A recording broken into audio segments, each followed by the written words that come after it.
Hey Canucks fans, and welcome to Clay's Canucks commentary for Wednesday, December the 27th. Merry Christmas to all of you out there. Haven't posted in a few days. Things get busy around Christmas time. I'm sure you're busy as well. But now I'm back to a regular schedule, just as the Canucks are back to a regular schedule as well, as they practice in advance of tomorrow night's game, big home game against the Chicago Blackhawks.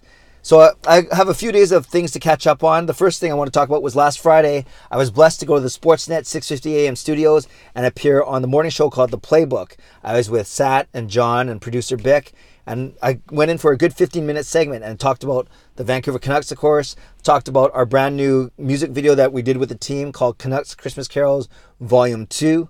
And that was with my good friend Marie Huey and Canucks broadcaster Joey Kenward. And also got to rate and listen to John Jang's new smash hit called Jangle Bell. So it was a great time. I thank the guys for their trust and for their faith and just for letting me, trusting me to come in and talk about the Vancouver Canucks, the hockey team that I love.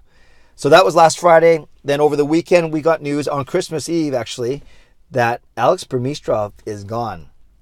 He's gone back to Russia to play in the KHL. In fact, he signed with the team just over the past couple days. And he never really found his footing with the Canucks. He's an 8th overall draft pick, so there's potential from when he was drafted many, many years ago. But he's bounced around to a few teams. And even here, when the Canucks signed him in the summer to a 1-year, $900,000 contract, we weren't sure what to make of it. It wasn't a lot of money. It wasn't a lot of term. So it certainly was a show-me contract. Sadly, Burmistrov barely showed anything as he was a scratch in 1 out of every 3 games. So he only played 2 out of every 3 of the Canucks' first 30 games or so. And it wasn't noticeable. He didn't make an impact. He didn't make an impact offensively. Defensively, he was just okay. Didn't make an impact on special teams. In fact, the only impact he made, I remember, was preseason when I think he had a 2-point game. He had a goal and assist, showing some chemistry with Jake Virtanen. But obviously that wasn't meant to be. And with the signing of Nick Dowd, that was a clear sign that the Canucks weren't happy with their center position, with Horvat and Sutter out with injury. And then the fact that they dressed Alex Biega as a forward ahead of Burmistrov in the last game before Christmas, I think the writing was on the wall. So good luck, Alex Burmistrov, as you make your way to the KHL. But sadly, and honestly, I don't think it's going to be a big loss to the Vancouver Canucks at all. As Burmistrov leaves, one player that's coming back to the roster is Chris Tanev. Our MVP defenseman is back, ready to play. If it's not going to be tomorrow against Chicago, it will be Saturday against, I think we're hosting LA. Yeah, it's Saturday against LA. And with Tanev back, the blue line suddenly looks crowded again. All 8 guys are back because Branson came back last week. So today, at practice, the Canucks had Tanev and Edler playing together, Pouliot and Delzato, Hutton and Goodbranson, and the so-called 4th pairing was Alex Biega paired with Troy Stecher.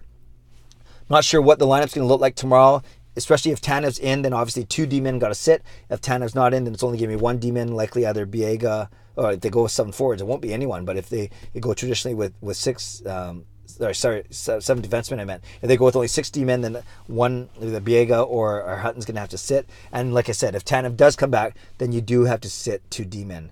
Going forward, it'd be interesting to see what Travis Green does. Does he want to keep 8 D-men up here and have 2 healthy scratches every night, as opposed to 2 forwards and 1 D-man as a scratch? It might be 2 D-men and 1 forward. We will see. Up front, speaking of the forwards, you had the Sedins with Eriksson. You had Gagne between Brock Besser and Thomas Vanek. You had a very intriguing third line of Marcus Granlund between Jake Virtanen and Nikolai Goldobin. I'm very excited about that line.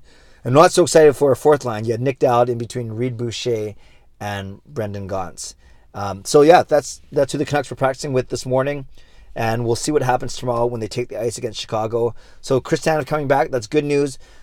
Brendan Sutter's supposed to come back soon. They keep saying that. And then, of course, more long-term injuries to Horvat and Sutter still. So the team's slowly getting guys back, but it hasn't made much of a difference yet, as the Canucks seem to really struggle, especially with the absence of Bo Horvat. One thing we can look forward to, obviously, is to see if Brock Besser continues his great scoring pace as he battles Matthew Barzal for the Calder, well, not just the Calder, but the league scoring title when it comes to rookies, of course. And we'll see what happens with the Calder Trophy. It looks like him, Barzal, Clayton Keller's dropped back a little bit. A lot of people talking about Charlie McAvoy now, the defenseman of Boston. So we'll see what happens with the Calder race as we go forward.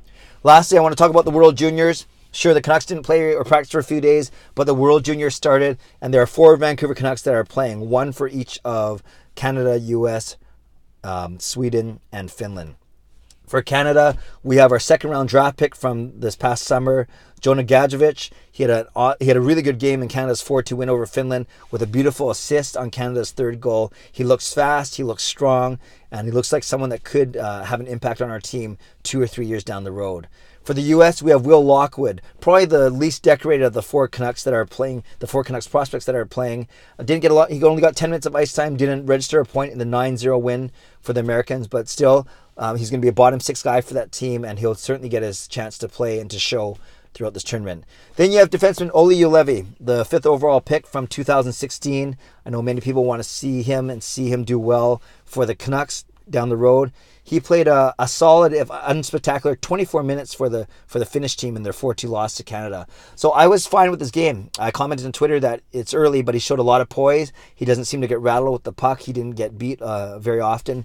So he was kind of unnoticeable, both on the offensive and defensive ends. And that's not necessarily a bad thing, especially if you want a steady Eddie type guy on the blue line. So Juolevi had a decent start to the tournament. And of course, we have our Savior Part 2 behind Brock Besser, Elias Pettersson. He started off his tournament with Sweden by scoring a goal, and people are excited. We didn't get to see it. It wasn't on TV, so we're going to have to watch the highlights until it gets to the medal rounds.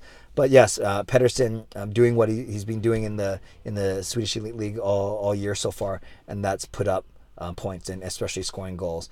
So of those four, who are you most excited to see? Is it Pettersson? Is it Gadjevich? Is it Lockwood? Or is it Juolevi? Or is it all four? And, I'm looking forward to seeing basically 1 out of every 2 games. Hopefully you'll see a Canucks prospect playing, especially as we get down to the medal round, because all 4 of those teams should make, the top 8, and then even the potentially 3 of the 4 of them will be in the final 4. Not all 4 can, because Canada, U.S., and Finland are all on the same side of the draw. But you could get 2 of those 3, Canada, U.S. Actually, the way they cross over, you could get all 4 of them, all 3 of them, and all 4 teams. I don't know what I'm saying. You could get Canada, U.S., Finland, and Sweden as your final 4, but I'm sure Russia will have something to say about that. Okay, you can tell I'm a little rusty. That was a lot. I haven't done this in a few days, but I want to know your thoughts. I want to know your thoughts about the World Juniors. Who are you most excited to see? What do you think about Chris Tanev coming back? And if he does come back, who are the 2 D-men that are going to sit? And are you going to miss a single thing about Alex Burmistrov? Down below, I'm going to put 2 links. I'm going to put the link to our Canucks Christmas Carols video one more time. And I'm going to put the link to my interview with Sat and John. I put it up on my own personal website, and I have the audio link there. So thanks, Canucks fans, for bearing with me, for sitting through this video. I promise I'll be sharper on my next one, but I'm glad to be back. I hope you're glad to be back too, and I'm glad to see the Canucks on the ice tomorrow night against Chicago. Subscribe to the channel if you haven't done so already. Leave a comment below. Would love to read what you think, and have a great day. God bless, and go Canucks go.